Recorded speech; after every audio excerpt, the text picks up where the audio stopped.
On the news, thousands displaced as death toll from Niger State flood rises to 151. Tinubu signs executive order on fresh incentives for Nigeria's oil sector. And INEC withholds registration of new parties ahead of 2027 elections.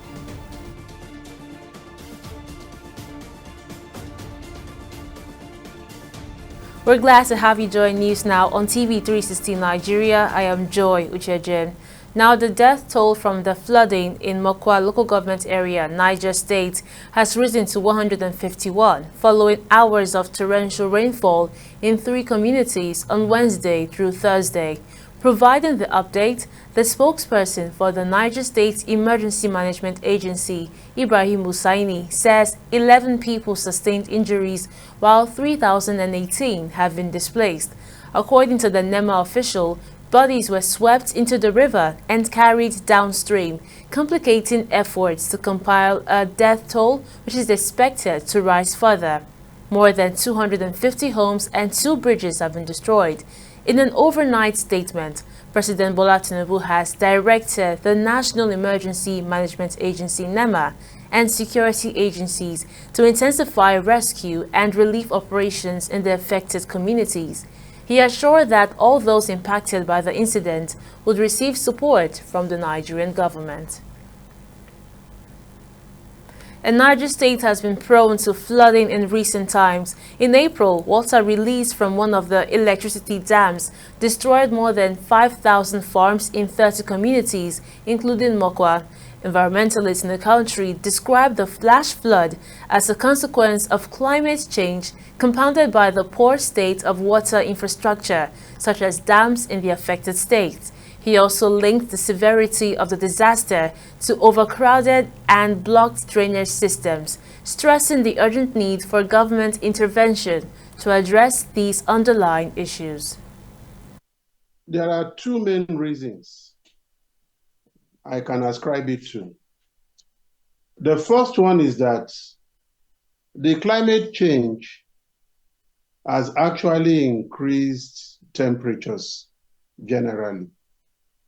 And water temperature, for every 1 degree centigrade increase in temperature, it carries about 7 times the volume in water.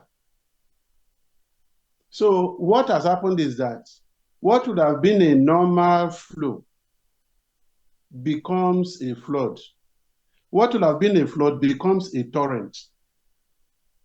And as you'll observe, even in the south here, the temperatures have been extreme.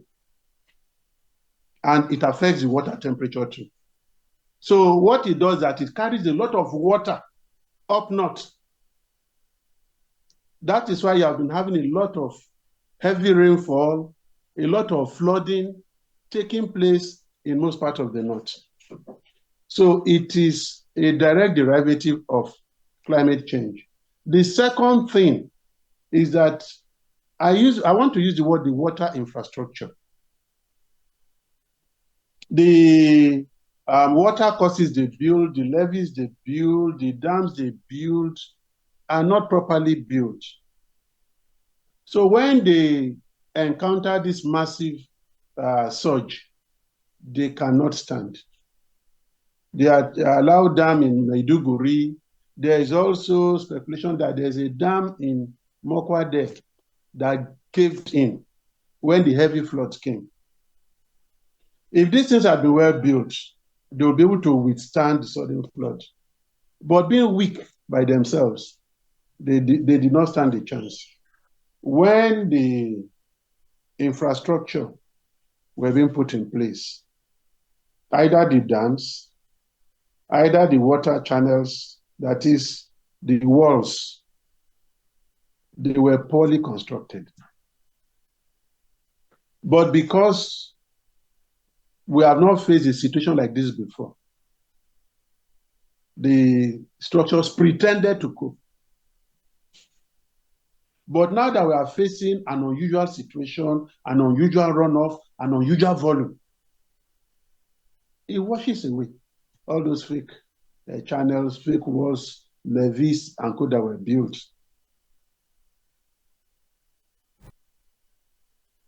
His first term, President Bola Tinubu has expressed desire to go for a second following his endorsement by the All Progressives Congress APC. This endorsement comes amid a wave of defections, with several elected officials crossing over to the ruling APC. Speaking exclusively to TV360 Nigeria, a political affairs analyst, Farouk Bibi Farouk, suggests that political endorsements are often driven more by personal gain than genuine support.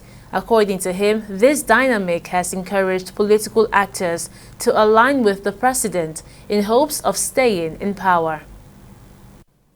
Well, I think we're playing politics of great sycophancy, and it has become a good beneficial industry to a lot of people because the leaders are not properly ever in touch with the people. So whoever decides they have come in between and are promoting a position that the leader likes, he opens up for them. He makes things available to them. He makes positions available to them, appointments, contracts, and even direct benefits. So since that is the situation, and virtually most of the people, you can say 95% of the people in politics today are doing it for those benefits, you would find that they are in a hurry to find any reason to create a party, Owambe for the president, Owambe for the ruling party, to say things that the party and the president might easily come into. The political parties themselves have just become institutions for sycophancy to get benefits, especially personal benefits. And this is both in the ruling parties and in the opposition parties. So democracy has been really transformed into something a bit different from what it is in other places in Nigeria. Nigerian democracy is about immediate benefit to self.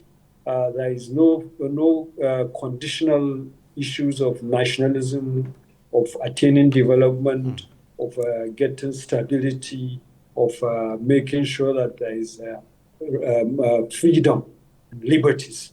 It's just about whoever can play the democracy game can go home with a lot of benefits.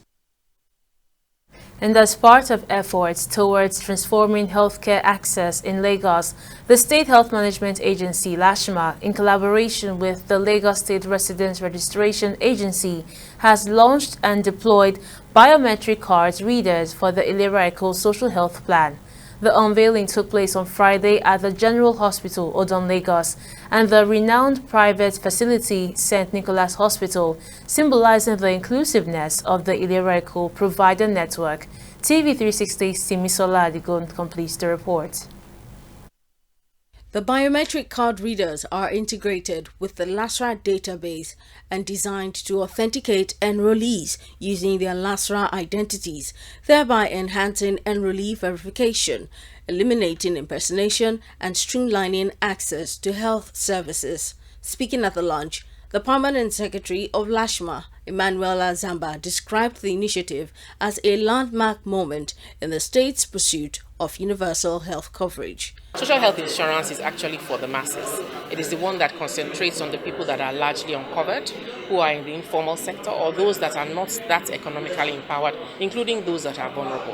And these are the large expanded population that needs to come under the health insurance coverage.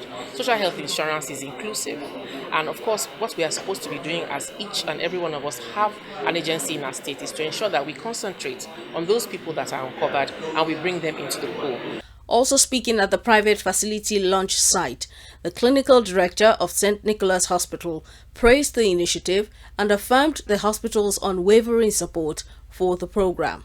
When we see definitely positive things that government is putting in place that would ensure that it enhances the quality of care that we offer, that ensures that the outcomes for our patients will ultimately become better, and that ensures that the ultimate goal of any health organization, which is to ensure that you can offer universal health care to all the citizens of any community.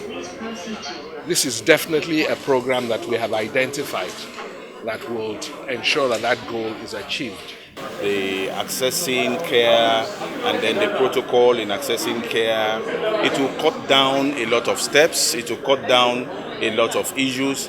The same card reader can have the patient's, vital information, the details, and the patient can make payments from such, even from their own. On the technical aspects of the initiative, head of ICT at LASHMA explained that the project was born out of the need to resolve enrollee identification challenges in health facilities.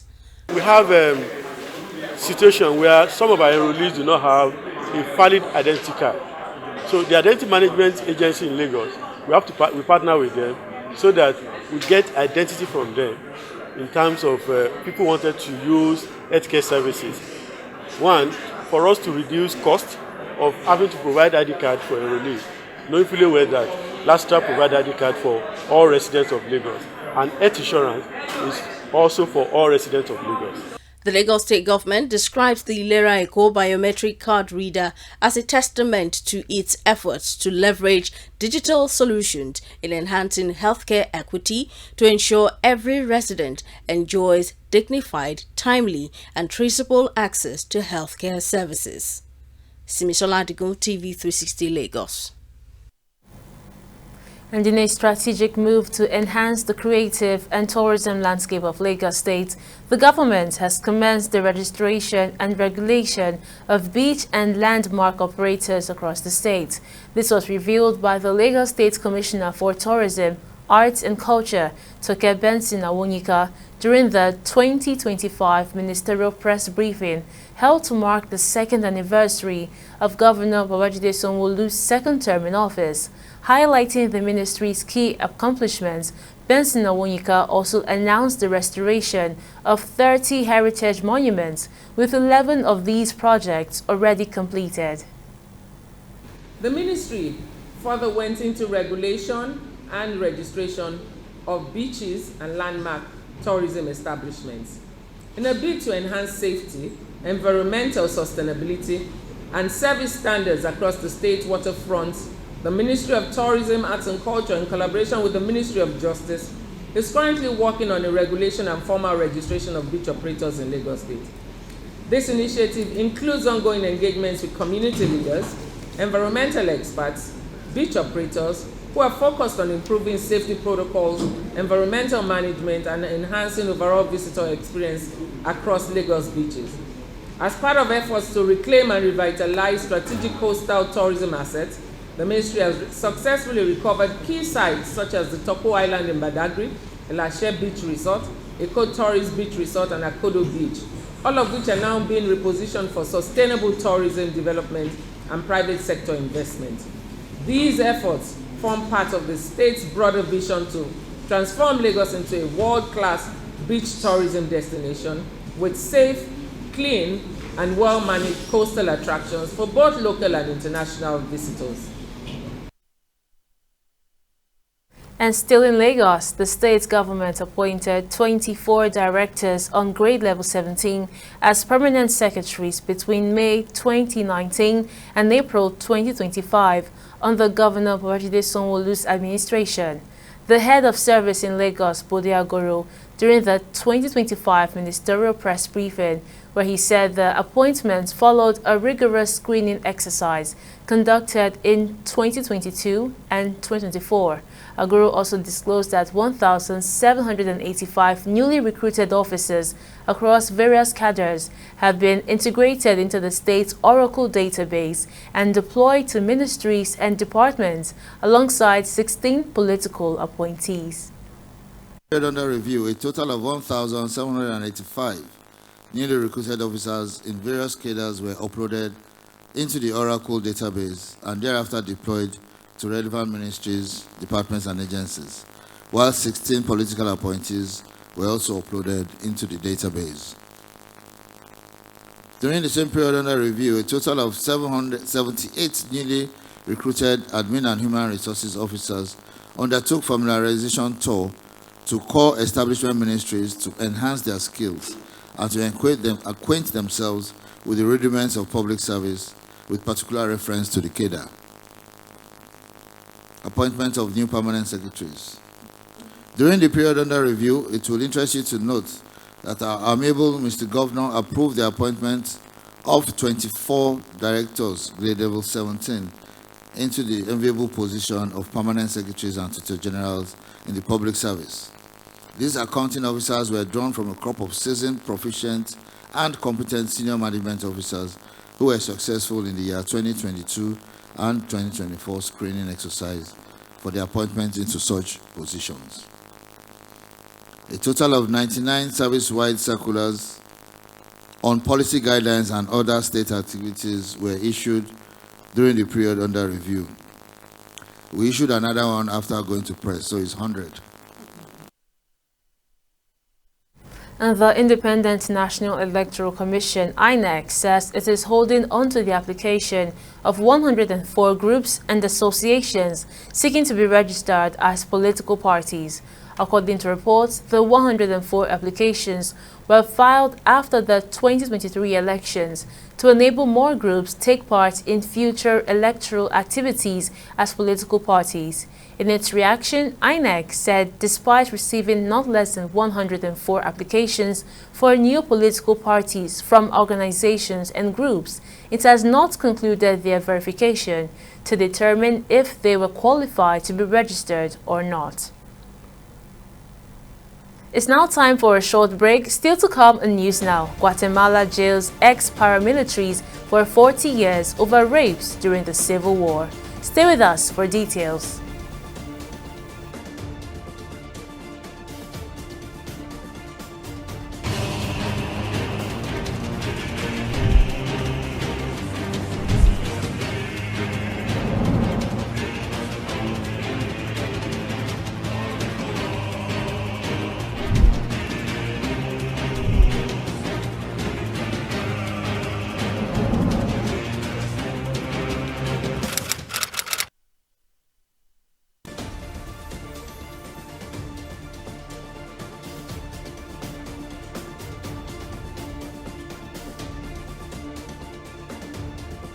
Welcome back. Let's give you a recap of our main stories. The death toll from the flooding in Mokwa local government area of Niger State has risen to 151 following hours of torrential rainfall in 3 communities on Wednesday through Thursday.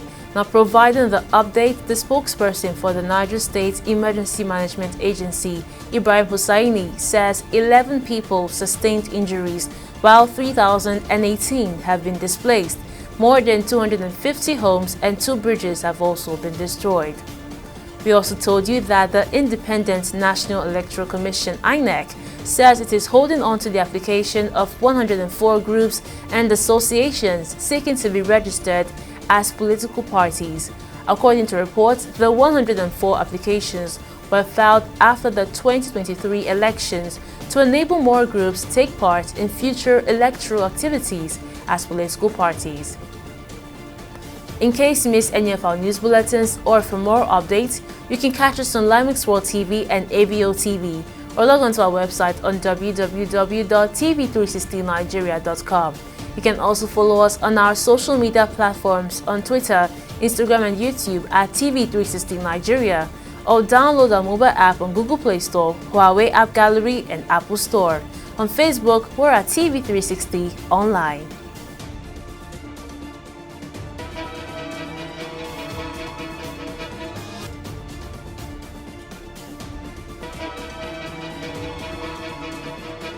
Opinions are free, facts are sacred, but truth is universal.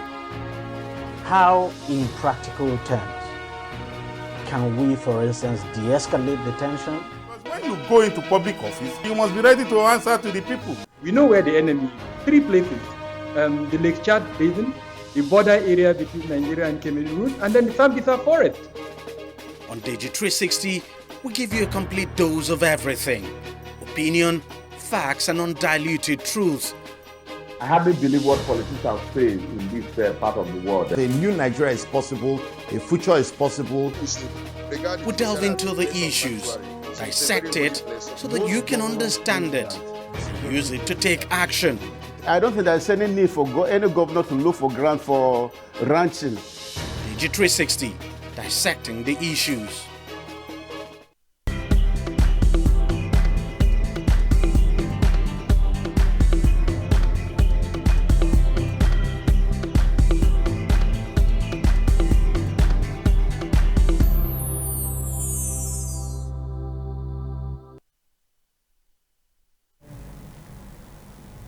On business, President Bola Tinubu has issued a new executive order to lower project costs, attract more investors, and enhance revenues from operations in the oil sector.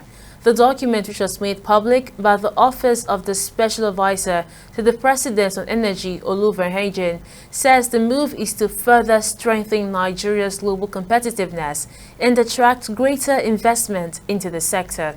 The Upstream Petroleum Operations Cost Efficiency Incentives Order 2025 introduces a new performance-driven framework that links tax incentives to verifiable cost savings, benchmarks operations by terrain, and protects public revenues while rewarding operational efficiency. And still on business, as President Bola Tinubu clocks 2 years in office, scrutiny of his administration's performance continues to dominate national discourse. Since his swearing-in on May 29, 2023, the Tinubu administration has pledged to revive the economy, enhance national security, and improve everyday lives through the Renewed Hope agenda. Speaking exclusively to TV360 Nigeria, Chief Executive Officer of the Center for the Promotion of Private Enterprise, Muda Yusuf, offered an informed perspective on Tinubu's economic performances. According to him, low productivity, largely attributed to inadequate infrastructure, remains a major impediment to meaningful economic growth. He identified logistics, unreliable power supply, and limited access to financing as core issues stifling the manufacturing sector. The challenge we have with production and manufacturing generally is the issue of productivity. And it's a question of largely of the structural environment, particularly issues of power and issues of logistics. To some extent, even issues of financing. And these are not things that you can fix immediately. So we need to see a lot more drive in fixing the power sector, for instance. It's a fairly complex environment for those who have studied it very, very well. Because as we speak now, there's a huge subsidy now that the government is still struggling to clear. The GENCOs are still saying that the government is owing them about 4 trillion naira. And a lot of the debt is already accumulating on the back of that. So we need to fix the power sector. I know it can be very challenging. There are issues of tariff, there are issues of all sorts of issues, because it's a chain. So fixing the power sector is critical. Fixing logistics is also very critical, because manufacturing is heavy on the movement of raw materials and the movement of goods. So there's a heavy logistics component in the manufacturing cost and the delivery of the products to the consumers. So logistics is key, and that is why I will also urge the government, whatever facility we are even taking in terms of loans, we should prioritize rail transportation.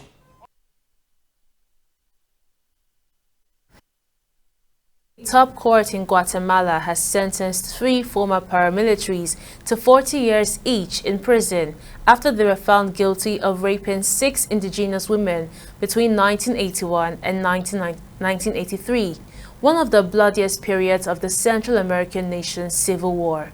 The conviction and sentencing marks another significant step towards attaining justice for the Maya Achi indigenous women who were sexually abused by pro-government armed groups during a period of extreme bloodshed between the military and left-wing rebels that left as many as 200,000 dead or missing. Former Civil Self-Defense Patrol members Pedro Sanchez, Simeon Eriquez, and Felix Tom were found guilty of crimes against humanity for sexually assaulting 6 members of the Maya Achi group. And still on the foreign scene, Afghanistan has welcomed an upgrade in its diplomatic ties with Pakistan, signaling an easing of tensions between the South Asian neighbors. Pakistan's Foreign Minister Ishaq Dar says the charge d'affaires affairs stationed in the Afghan capital Kabul will be elevated to the rank of ambassador, with Afghanistan's Taliban government later announcing its representative in Pakistan's capital Islamabad would also be upgraded. Afghan Foreign Minister Amir Mutaki is due to visit Pakistan in the coming days, the ministry spokesman Zia Takal further revealed. And in a sad development, 20 athletes from the Kano contingent who were returning home after participating in the 22nd edition of the National Sports Festival held in Ogun State have died in a ghastly motor accident at the Dakar-Sele Bridge in the Kura local government area of Kano State. Governor of Ogun State, Dakwa Abiodun, has expressed deep sorrow over the tragic incident, especially given that the athletes were vibrant young people who were looking forward to a warm reception by their fans and families after proudly donning the colors of Kano State at the just concluded Ogun 2024 Games. Expressing condolences to the government and people of Kano State over the incident, Abiodun prayed for the repose of the souls of the athletes, saying that they were heroes whose patriotism and commitment to the cause of Kano State and Nigeria as a whole will never be forgotten. And finally on sports, in a shift from its usual agenda, the Nigeria Union of Journalists NUJ FCT chapter has incorporated a physical fitness session into its monthly congress, underscoring its commitment to the health and well-being of its members. Held in Abuja, the event brought together journalists not only to deliberate on professional matters, but also to engage in group exercise, part of a growing initiative to encourage healthier lifestyles among media practitioners. Highlighting the demanding nature of the profession, chairperson of the NUJ FCT chapter, who led the fitness session, urged journalists across the territory on regular participation to boost their physical health.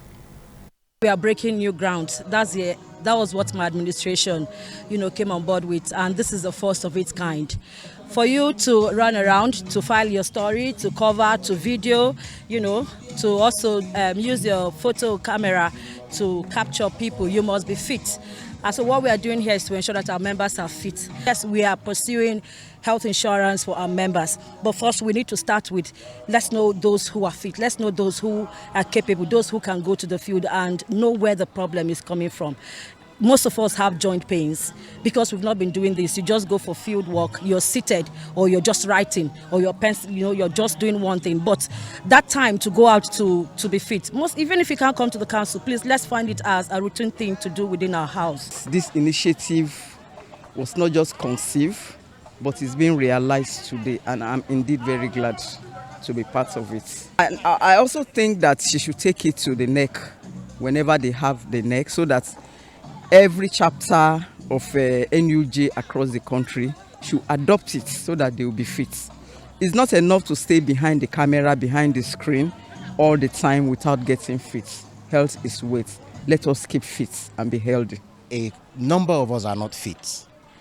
Because from what I saw, my take home is a number of us are not fit. Courtesy, sedentary lifestyles, the fact that probably the work related issues and what have you.